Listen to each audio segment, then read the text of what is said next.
Every night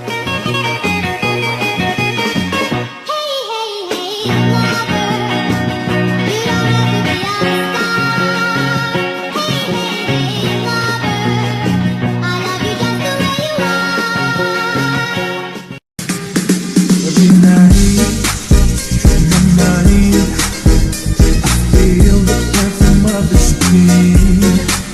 Baby, I don't deny you're the lady of my dreams. Damn, I like the way you push me slowly up and down. Baby, let me kiss. Halo semuanya, selamat datang di video presentasi kami mengenai ekonomi koperasi.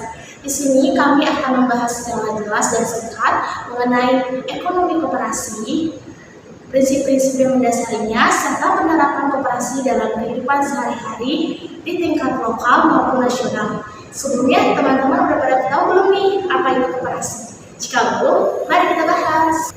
Koperasi adalah perkumpulan otonom dari orang-orang yang bersatu secara sukarela untuk memenuhi kebutuhan dan aspirasi ekonomi, sosial, dan budaya bersama melalui perusahaan yang dimiliki bersama dan dikendalikan secara demokratis.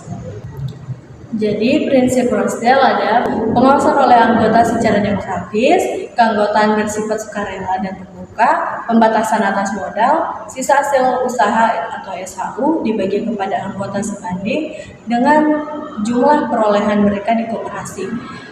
Barang-barang dijual secara tunai, jaminan kepada anggota bahwa barang yang dijual sungguh-sungguh bermutu dan tidak dipalsukan.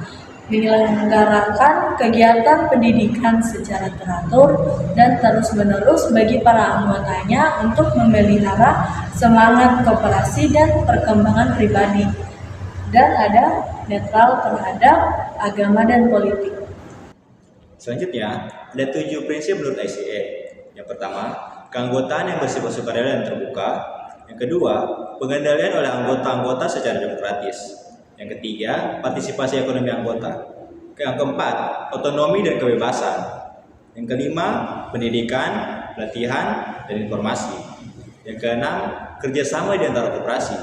Dan yang ketujuh, kepedulian terhadap komunitas. Selanjutnya ada 5 prinsip berdasarkan Undang-Undang Perkoperasian di Indonesia. Yang pertama, keanggotaan bersifat sukarela dan terbuka. Yang kedua, pengelolaan dilakukan secara demokratis. Yang ketiga, pembagian sisa hasil usaha dilakukan secara adil sebanding dengan besarnya jasa usaha masing-masing anggota. Yang keempat, pemberian balas jasa yang terbatas terhadap modal. Yang lima, kemandirian. Nah, sekarang kita akan masuk ke dalam penerapan dari prinsip-prinsip koperasi dalam koperasi lokal atau nasional.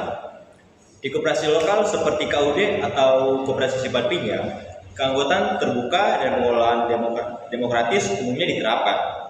Tetapi, partisipasi anggota sering rendah karena kurangnya pemahaman.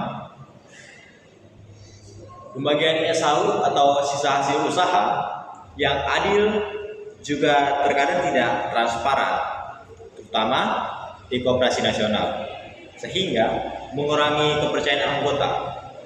Pendidikan dan pelatihan, meskipun penting, sering terabaikan karena keterbatasan sumber daya atau rendahnya kesadaran.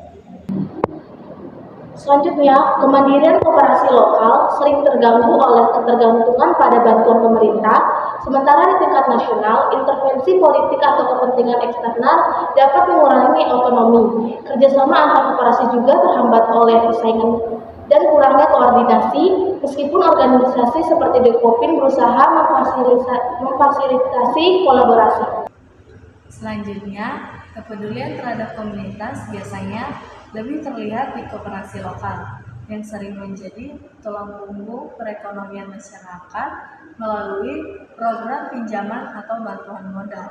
Namun, di tingkat nasional, fokus pada keuntungan jangka pendek kadang mengabaikan pembangunan berkelanjutan.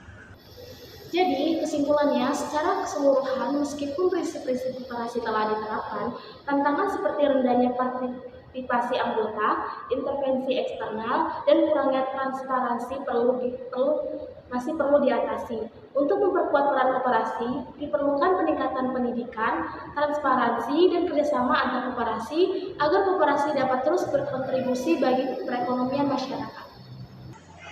Sekian video presentasi kami. We are from Group 1. So, why not be the best? See you! Bye.